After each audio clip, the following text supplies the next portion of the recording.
Why would you iron shoelaces? It just doesn't make sense. Kate burst out laughing, and I hadn't realised what I'd said, had I? And then suddenly this water balloon hit me, and the next thing I had this oi. And I looked up and he was now above me. He'd ran upstairs and he dropped them from above me, so he soaked me again. That was my first impression. She gave me a wink and I'm going to think, you're so cool. He came out, looked at the Queen and said, thank that's over. And the Queen just looked at him with this big grin and then kind of looked at it and smiled and gave a wave. I'm here with Grant Harrold, and Grant, we're chatting today because you've written a memoir about your life, The Royal Butler, My Remarkable Life of Royal Service. And of course, you wound up working at Highgrove for 7 years, from 2004 until 2011. We all know now that was a really critical time for the royal family with the then Camilla Parker Bowles. She and Charles were still in that phase where they were in a bit of a PR overhaul. It was obviously after all of the damaging years of his divorce with Diana and, of course, Diana's tragic death. What was your impression of Camilla and Charles as a couple during that time? Somebody said to me the other day, you're very much in the golden era, was the end of his Prince of Wales time, if you like. And what they were trying to explain to me was that obviously, sadly, we'd lost Princess Diana, which was horrendous. And can I just say, he was devastated by that. A lot of people say he wasn't. I know he was devastated by that. And I didn't know him at that point, but I'm aware of years after that was a big thing for all of them. And when people say he didn't love her and stuff, I don't believe that for a second. But what I am aware of is that when I was there, it was the rebuilding of his reputation, of his life, his new marriage, William and Harry, a family unit once again. Because obviously there was a family unit in the time of Princess Diana, of course there was. And then it all became a single parent, and then suddenly there's this whole entire new second era, if you like. And that's very much when I was there for the beginning of that, right through until William and Kate got married and Harry basically all kind of moved out. So it was quite a special, it was a family, it was very much a real family time I was there, which is why I find it difficult when Harry says some of the stuff he said, because, not quite how I remember it, but everyone's got their own views, I suppose. And it was quite a special time. Now, what was interesting about with Charles and Camilla was they were amazing. Camilla was absolutely Queen Camilla was brilliant with me. She was very kind, she was very gracious, she was very sweet. And because she's got a son, I think Tom, I think he's about my age, and Laura, they're about my age. So she was great with me. And yes, I was there, of course, there as a butler and there to do a job. But she was very sweet with me. She was very kind with me. I used to get Christmas cards and gifts, and personally from her, before she was married, I used to go to her house, which we all now know she's got her own house, and I used to go over there to do stuff or to see her or take stuff. And she was always very sweet and very welcoming. And she was great fun to be around. Great fun. And the two of them, what a great team. I mean, best friends, but gosh, the two of them were so funny together. And we've seen that. There's been clips over the years of when they get the giggles and stuff, and it's so funny when you see the two of them getting the giggles. They're so much fun. So she's been a great companion to him. And again, when people say, well, they obviously knew each other since they were teenagers or, late teens, why did they not marry? Do you know what? How many people in our lives do we meet that say they met the true love when they were in a teenage or early 20s, they went separate ways, had separate families, and have come back together? It's just it's fate. It's meant to be. It's one of those things. And if he had gone straight with Camilla, we wouldn't have Prince William, the beautiful Princess of Wales. We wouldn't have this wonderful family. So we've got the best of both worlds. Obviously there's some tragic things along the way, horrible things along the way, and it's sad. Of course it's sad, but there's so many great positive things as well. On the flip side, as you mentioned, there has been a lot made of that period, especially in Harry's memoir Spare. I just want to read you one quote. I had complex feelings about gaining a step-parent who, I believed, had recently sacrificed me on her personal PR altar. In a funny way, I even wanted Camilla to be happy. Maybe she'd be less dangerous if she was happy. What did you make of that quote when you heard it? It's just strange. I think the Queen once made a really good comment, didn't she? She said different recollections may differ or something. Didn't she not make some famous comment? Recollections may vary.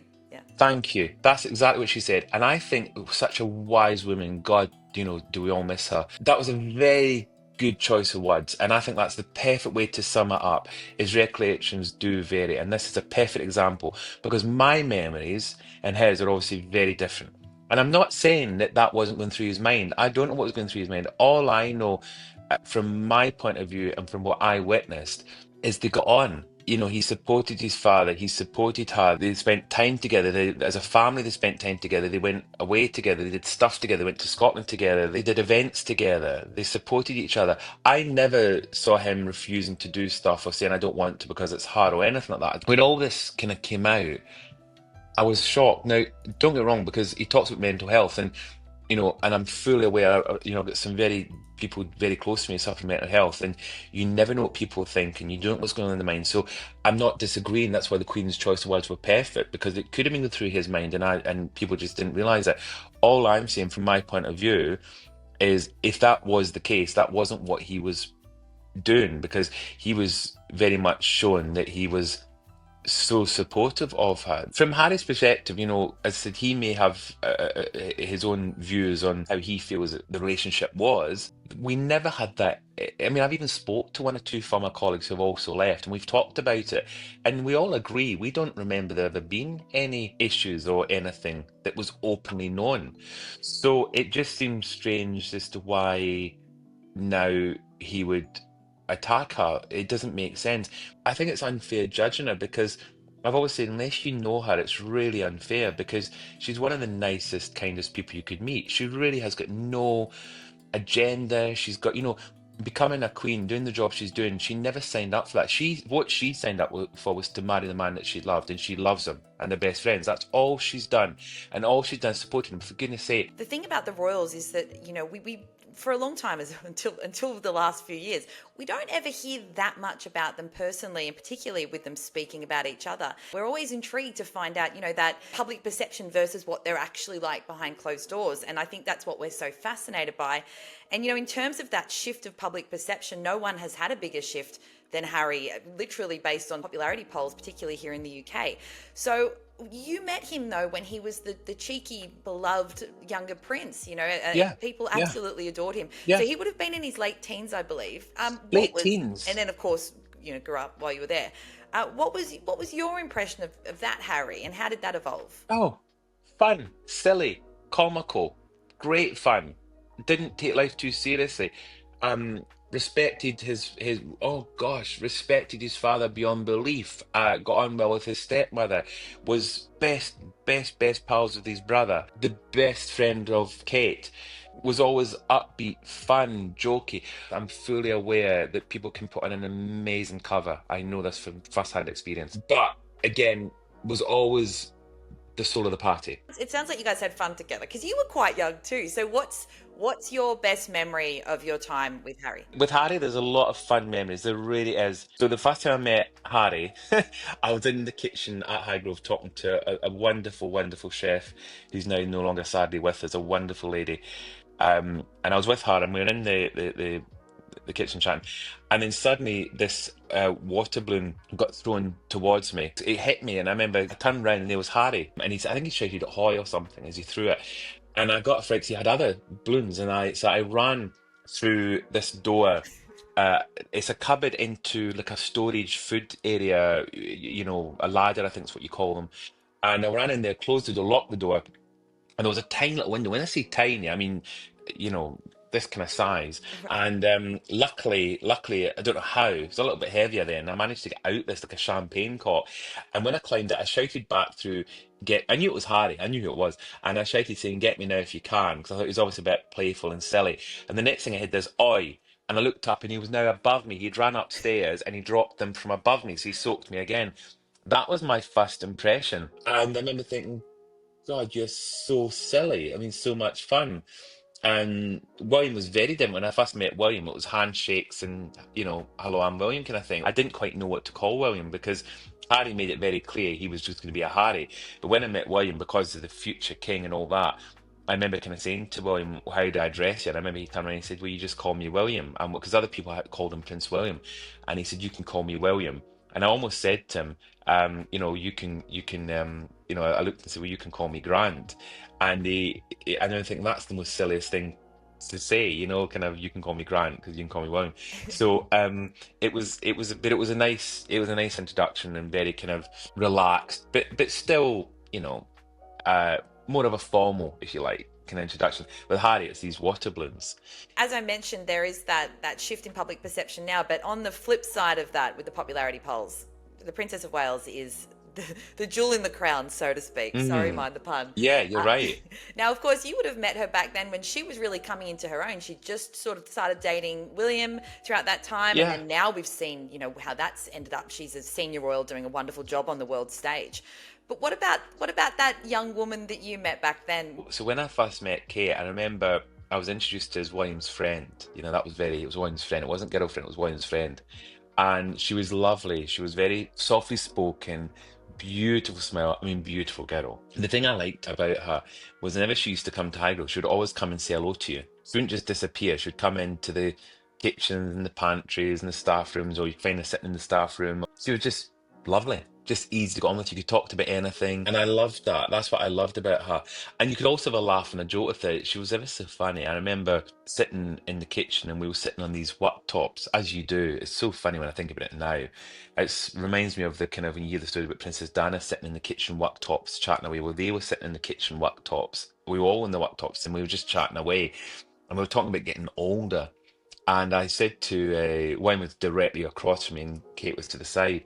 And I remember kind of saying, I think the thing is, when you get older, it's getting, graying and getting bald from a man's point of view, getting bald. And I remember him going, Kate busted out laughing, and I hadn't realised what I'd said, had I? And she busted out laughing, and he was like, thanks, and he went like that, and of course he started receding. And I thought, and I was like, oh, I'm so sorry. And so she just busted out laughing, and then she was like, well done, Grant. And then he was like, yeah, thanks for that. And it was great. So you could say stuff, even something which can be touchy, but they still saw the funny side of it. And another great memory of Kate, I remember, is when they got back together. The king had his 60th birthday at Highgrove, and all the guests were arriving, the great and the good, actors, actresses, celebrities, VIPs.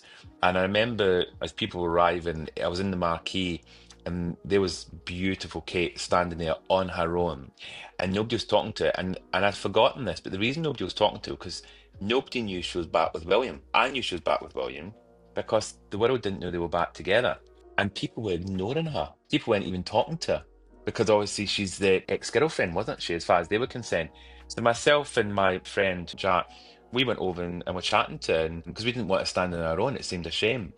And just asking how she was and everything. And then William appeared and then took her over, and that's when it became very noticeable that obviously they were together because the two of them walked over together and sat down together. But I thought, could you imagine now putting William in a marquee? It should be mobbed. So yeah, this would be when they were getting back together. So I remember being really gutted at the time because I was thinking I didn't want them not to be together because I liked the idea of this couple because they were such a nice couple and they got on and they were friends, and I didn't want them not being together. Basically, I know it sounds silly because I couldn't imagine him being with somebody else. And because I'd got to know them, I thought it'd be sad not having kids because she was just so nice. I thought she's the perfect future queen was what I thought. Especially around that time, we used to see William, Kate, Harry sort of hanging out, and it looked like they were all really good friends. Harry later said that he felt left out a lot of the time. Did you see him with William and Kate a lot? Oh yeah, Harry was always around William and Kate. In fact, they were, and Chelsea Davis, remember, because she was around as well.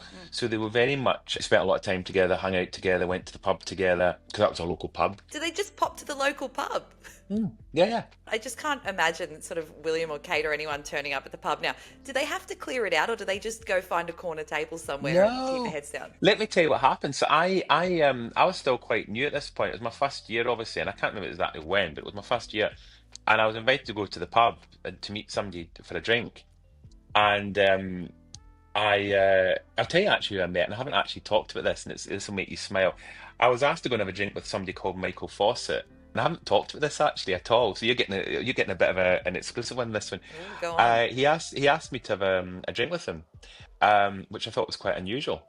So, but of course he was one of the very important people in the team. He was the king's right hand man. So you didn't really say no. So I went down to have a drink, but I got there early. And when I walked in, I remember going up to the bar and I turned round and William and Harry. I don't think Kate was there on that occasion, but there was other occasions when she would be there, and Chelsea. But William and Harry were there, and they were sitting in these chairs just in front of the bar with their friends. And I remember when I went up to the bar, they said hello to me, they said hello to me and everything, and Harry just kind of grinning away at me and whatever. And it was very strange because they were like, "Hi, Grant," and this kind of thing, and I'm going, "Hi," and I'm looking around and think, "Oh my gosh, this is awkward." I said, "This is a future king," and at that time, the spare, because he was still in third in line to the second and third in line to the throne, shouting hello to me. Yeah. And Just it sitting was up at the it was bar with his pals. yeah, sitting at the bar chatting, saying hello to me and stuff. It was really cool. Did And people then just leave them alone though in those scenarios? Like members of the yeah, public, I mean. because they were local, they were locals, so people just knew. They always used to go to the local pubs. Everyone used to see them. We're talking about what 21 years ago, and social media is not quite how it was back then. So you wouldn't have people take. Can you imagine now? There'd be pictures. You didn't really have that. We didn't have that then. And you wouldn't have journalists, 'cause journalists wouldn't be sitting waiting. I mean, they would if there was a story, but they wouldn't sit. So they could just go out and. So it was very different. And I think there was a rule, there was a bit of an agreement at that point because they were studying and stuff, they left them alone. It was extraordinary, actually. Don't get me wrong, there would be a bodyguard, a security detective and stuff around, but they were just able to do their own thing. But I found it really interesting. I found it really interesting. That's the low key end of the scale when it comes to royal outings. But you have also had a prime position for some big royal events. You were in a prime location for Harry and Meghan's wedding in 2018. What's your standout memory from that day? I'd left at this point, and I was invited as a guest to the wedding. But the interesting thing was, not only was I there as a guest, I was also working with the media. I was doing raw commentary for all the different networks across the world. And the great thing about it was where I was positioned by St George's Chapel. I could walk out the castle, walk up a side wall, and then I got to where all the marquee, the tents were for the media. So it was great to get between the two, and I had the security passes and the bands and whatever to get between the two. However, when the wedding was on, the media coverage, from my point of view, had stopped because obviously they were just focusing on the ceremony. So I went round to where, next to the Galileo door, at Windsor Castle, on this beautiful bit of lawn, which is, I see, directly opposite. And I was with a whole group of friends, and we're all having drinks and gin and tonics and all the rest of it. It was great fun, but it was prime position because we could see the royals as they came out at the end of the ceremony. And the one memory that stuck in our minds was Prince Philip walked out with the Queen. They were the two that first to walk out. And of course, he turned around and I don't know how to word this because obviously I don't want to upset any listeners of You can yours. use exactly the wording, it's absolutely I fine, mean, whatever it okay. is. So he came out, looked at the Queen and said, "Thank that's over." And the Queen just looked at him with this big grin and then kind of looked at it and smiled and gave a wave.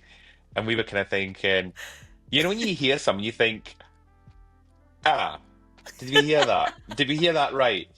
And it was very funny. It was very funny. And That's we that's but peak Prince Philip from how we have sort of heard about him. that's the whole point. That's exactly what he was like. There are so many stories that float around, and stories about breaking protocol or like what they've been like behind closed doors. What's one thing you've seen in the press that you wish you could squash or just clear up right now? There is many things that come up. I think one of the things that always frustrates me is, and look, a lot of people, I've seen comments, people kind of saying, "Oh, here's another butler speaking out," and all this kind of thing. It always makes me sad because there's so many people that have worked that have gone out and said things that are just not fair, or made rumors or stories up. And I think it's a bit unfair. I mean, what I'm trying to do with everything I say is factual, and I'm pretty sure most of it, I can always back up. But there's people out there that say stuff that is not, it just doesn't make sense. I mean, if I'm being completely honest with you, it's when you hear the stories about the king having all these eggs for his breakfast, having shoelaces ironed, having a loose seat he carries, all these extraordinary stories. And you've got staff members that talk about this, and I'm thinking, why you say, what does it, what difference are you making saying these things? And also, it just doesn't make sense. I mean, have you ever tried ironing shoelaces? Why would you iron shoelaces? It just doesn't make sense. So I was going to actually specifically ask you about this. That's a story that pops up all the time that has been I circulating know, for years from before he I know. became the king. And of course, it lends itself to a broader perception then that he's quite fussy. That's this, these are the stories that can that's kind of the impression you get from that. Yeah. So you're saying now that those details aren't true. The ironing the I shoelaces and the toilet seat. never, let me be completely frank and honest. I never witnessed umpteen eggs getting cooked from him. He loves eggs. It's known he loves eggs. It's been talked about he has a boiled egg, whatever. Maybe way back in the day when they were trying, when if you go and ask for an egg to be cooked and something you get it done and it's too hard, it's too soft. That we all do that, okay? So I'm not disagreeing with that. But this rumor, this thing about all these eggs presented to him is ridiculous. Shoelaces. I know for a fact shoelaces weren't ironed. So we'll finish up with some quick questions. So Sure. I'm just going to hit you with a few. You can just tell me, Yeah. just briefly, whatever answer pops into your mind first. Who was the funniest member of the family? I want to say the Queen because she used to do things that would catch you off guard, and then she'd give you a wink or something. It was always quite bizarre when the Queen used to. I mean, one occasion when she raced me down a corridor. Weirdly, I raced down a corridor, and the story, if you read it's really funny. And at the end of it, she gave me a wink, and I remember thinking, "You are so cool. You are so cool." Who was the most fun? I would have said William and Harry jointly were fun together. The two of them were quite a good little team, a bit of a practical joker team as well, if I can say. So they were fun together. I talked about the balloon fight, but I also witnessed a water fight in St James's Palace at a meal. We were all together. So the two of them together were quite a team. Oh, it's really nice to hear that, especially with how we know things have panned out in I later know. years. Based on what we know of the royals, which member of the family do you think would surprise us the most? Camilla, and the reason I say that is because I'm trying to, as I said to you, how nice she is and how gracious and fun. But I think people don't realize that. I wish people got the chance to get to know her. When people have met her, I know people that couldn't, were dead against her, and when they've met her, they said, "Oh, isn't she lovely?" And it's just people got the wrong view of her. That's what I would say. And what's your best memory from your 7 years working with the royal family? It's getting to dance with Queen Elizabeth because that was my childhood dream. Oh, Grant, what an absolutely perfect note to leave that on. And intriguing enough that I am certain that everyone is going to buy this book. Thank you so I much hope for your so. insights. As I've mentioned, your memoir, The Royal Butler, My Remarkable Life of Royal Service, is coming out very soon. Everyone should pick up a copy because this guy is clearly loaded with great stories. So thank you so much for your time. Thank you. Happy reading.